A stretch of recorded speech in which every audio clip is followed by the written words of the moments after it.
Pandemias, pestes, enfermedades que viajan por el mundo, que se originan, ¿dónde? ¿En el mismo lugar? Vamos a hablar hoy de una de las pandemias, la pandemia más mortífera que sufrió la humanidad en toda su historia. Cambió la historia de la humanidad para siempre y aún hoy se sigue investigando. Estoy hablando de la peste negra o peste bubónica. Después vamos a ver por qué se la llamó así.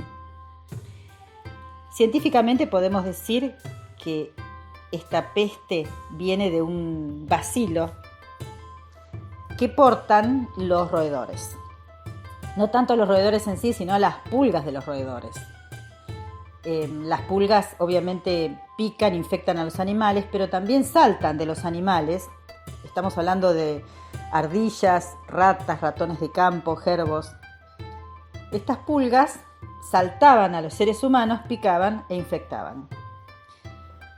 Básicamente podríamos decir que ese fue el origen de la peste negra, el bacilo que vivía en los roedores. Sin embargo, la historia es mucho más compleja.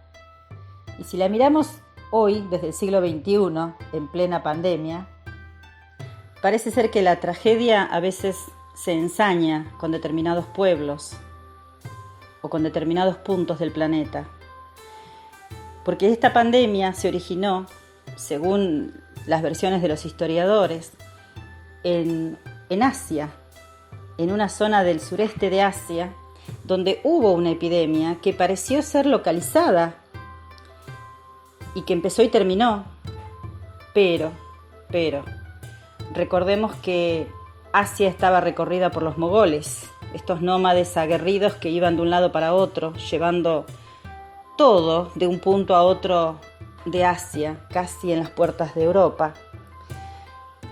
Por lo tanto, esa enfermedad, ese bacilo que empezó como algo local, empezó a trasladarse. Y al trasladarse, empezó a mutar.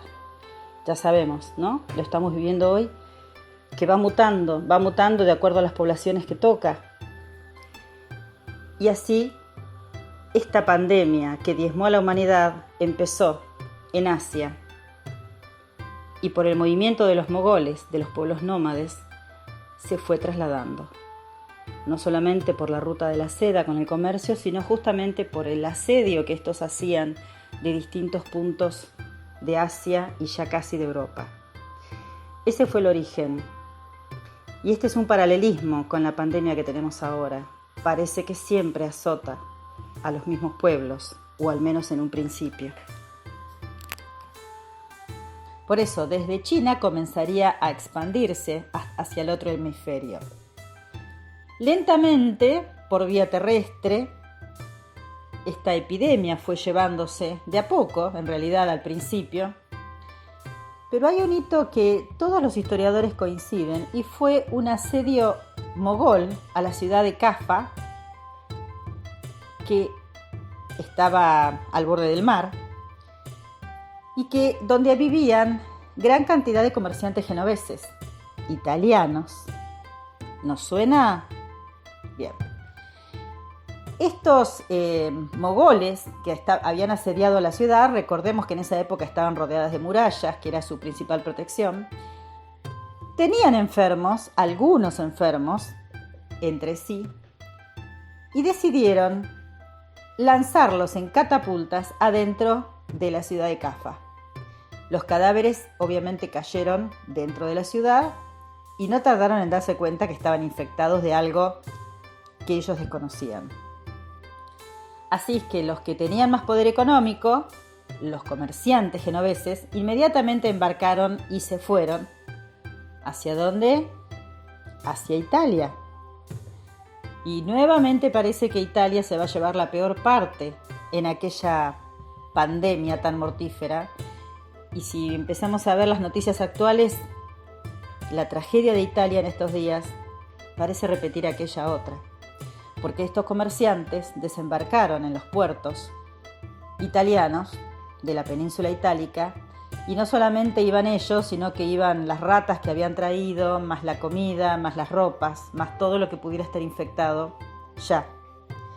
Así que a partir de ahí Italia comenzó a infectarse a sí misma, se empezó a propagar esta peste y de ahí pasó a todo el resto de los pueblos europeos, incluyendo Gran Bretaña. Se salvaron las naciones de la Europa nórdica por el frío. Lo curioso es que en la época en que se hace la infección grande en Cafa, había habido una especie de pequeña edad de hielo en esa época. Había habido mucho frío, no solamente en Cafa, ¿no? Estamos hablando geográficamente de una zona mucho más amplia. Entonces, este enfriamiento, esta pequeña edad de hielo que asoló a esas zonas, hizo que fracasaran mucho las cosechas y que los animales murieran. Por lo que las ratas huyeron del campo y se refugiaron donde había más gente, donde podían comer mejor. Es decir, un pequeño cambio climático, un pequeño desequilibrio del clima llevó a las ratas a reunirse donde había más gente y así empezar la infección, con o sin la intervención del hombre, como pasó con estos mogoles que tiraban cadáveres. Bueno, así se extendió la plaga. La plaga más grande que conoció la humanidad, porque entre 1347 y 1353 murió el tercio de la población europea. 85 millones de muertos. 25 en Europa y el resto distribuidos entre Asia y África. No había forma de frenarla. ¿Qué era la peste bubónica? O la peste negra, o también tiene otros nombres. Como diríamos hoy, fue mutando y convirtiéndose cada vez en algo más mortífero y letal para quienes se contagiaban. La peste bubónica provocaba en un primer momento inflamación en los ganglios, ya sea de las axilas o de la ingle, ganglios que llegaban a infectarse, sí, y a hincharse de tal manera que empezaban a supurar. Algo tremendamente fétido, contaminante. Pero esta peste bubónica tenía un porcentaje de mortalidad menor, moría la mitad de la población, el resto podía recuperarse o salvarse, si era tratado según se trataba en aquella época, ¿no? El problema fue que la peste bubónica pasó a la sangre. Se llamó peste septicémica.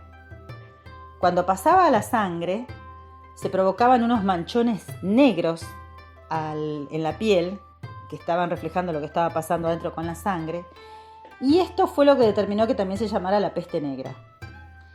Cuando pasaba a la sangre, la mortandad era del 100%. De todas maneras, la más peligrosa de todas fue la que se llamó la peste neumónica, que en realidad era igual a la peste bubónica o la peste negra, pero se manifestaba en los pulmones. Al infectarse los pulmones, la gente empezaba a toser y en esas gotitas iba la infección. No solamente era la propagación más rápida que se había visto hasta ese momento y que se vio, sino que la mortandad era también del 100%. No había forma de salvarse una vez contaminados por estas dos variantes de la peste bubónica o la peste negra. Así pues, Europa, Asia y África, asoladas por la misma peste, llegaron casi a la extinción de la mitad del mundo conocido en ese momento.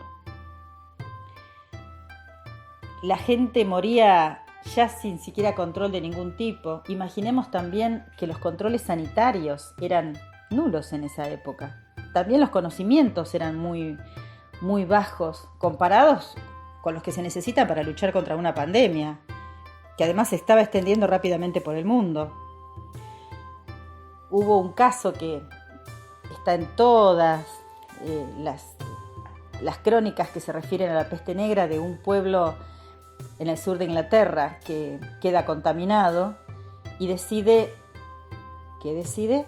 enclaustrarse. El pueblo entero, que fue el que tuvo los primeros casos en ese ámbito geográfico, decidió enclaustrarse, ponerse en cuarentena y por supuesto murieron prácticamente todos. Pero esas muertes dentro de un cerco lograron que la enfermedad no avanzara hacia otras regiones. Hoy todavía se recuerda, inclusive es un lugar turístico. Como curiosidad podemos decir que para recibir alimentos y poder seguir viviendo los que estaban sanos, los comerciantes de los alrededores dejaban su mercadería, sus productos, todos de comida, y la gente del pueblo, a través de unos orificios que había en la valla, les pagaba con monedas mojadas en vinagre, que creían que era algo que desinfectaba. Bueno, esta es una curiosidad en Inglaterra. Pensemos que en Londres de esa época murieron 100.000 personas. Es decir, que era inatajable la enfermedad. El origen de esta enfermedad, que ya vimos, hoy también se conoce y se estudió, viene de un bacilo transmitido. Sin embargo, en ese momento no estaba tan avanzada la ciencia y había un montón de teorías que decían cuál era el origen de esta pandemia. Se habló de que había habido un terremoto en Italia, que había liberado gases que venían del infierno. Por lo tanto, muchos se negaban a tratarla porque era un castigo divino. Los astrólogos también agregaron lo suyo, es decir, había habido una alineación planetaria de tal manera que había provocado esta pandemia en la Tierra. Y las teorías empezaron a circular, no eran muy científicas, pero no se le encontraba la solución, no se encontraba la manera de frenar esto. Estamos hablando de 700 años atrás. Y antes de pasar a considerar las teorías que hay en torno al origen de esta pandemia, que todavía hoy se siguen discutiendo, y antes de hablar de las consecuencias que tuvo para el mundo de la Edad Media esta catástrofe a nivel mundial, vamos a hablar de números, como para tener en cuenta qué fue lo que pasó en ese momento, en números reales, sobre todo hoy, ¿no?, que estamos tan atentos a los números. Ya dijimos que fue una de las pandemias más devastadoras de la historia de la humanidad y que su punto máximo fue en Europa. Ya lo dijimos, entre 1347 y 1350. Y también dijimos, mató a 1/3 de la población. De los 450 millones que eran al principio, fueron reducidos a unos 350 millones aproximadamente. 80 años tuvieron que pasar para que se recuperara, pero en algunos lugares se tardaron más de 150 años en recuperar la población. En algunas regiones la cantidad de muertos fue de un 80%. Los lugares más afectados obviamente fueron las ciudades. Estaban superpobladas, eran sucias y estaban infestadas de piojos, pulgas y ratas. Además abundaba la desnutrición y recordemos que las condiciones higiénicas no eran las mejores tampoco. En Italia la población de Florencia pasó de ser de unos 120.000 habitantes a solo 50.000 y en Hamburgo y Bremen murieron entre el 60 y el 70% de su población. Como anécdota, podemos decir que en la ciudad de Givry, en Francia, se celebraban más o menos 28 funerales al año. En 1348 se registraron 649. En Perpignan murieron en solo un par de meses la mitad de su población y 8 de cada 10 médicos. ¿Podemos dimensionar esta tragedia? En Noruega solo sobrevivieron 4 de cada 10 habitantes. Inglaterra tenía una población de 7 millones de personas en 1348 y su mortalidad fue tan alta que para 1400, es decir, 50 años después, su población apenas llegaba a los 2 millones. Y en China, la población pasó de ser de 125 millones a solo 65 millones. El brote más severo fue en Hubei, en 1334, donde murió el 80% de la población. ¿Podemos dimensionar la cantidad de gente que murió, la cantidad de personas que murieron? Y justamente estamos hablando de seres humanos, también de productores, de gente que trabajaba en los campos generando alimentos, sembrando, cosechando, criando animales, de médicos, de comerciantes. Toda esa gente desapareció en la Edad Media. Más adelante vamos a hablar de cuáles fueron las otras consecuencias. Acá estamos hablando de la mortandad. ¿Qué significó tantas muertes? Tanta gente que ya no estaba y que probablemente se llevaron conocimientos, se llevaron habilidades y el mundo tenía que seguir y recuperarse. En el próximo encuentro vamos a hablar de todo eso y de algunas otras cosas que quedan dando vueltas alrededor de la peste negra que hoy todavía, como ya dije, se van discutiendo. Nos vamos a encontrar próximamente, pero vamos a dejar, antes de terminar esto con estos datos tan tremendos que acabo de enumerar, un hálito de esperanza. La humanidad se recuperó tantas veces, se va a recuperar también de esta.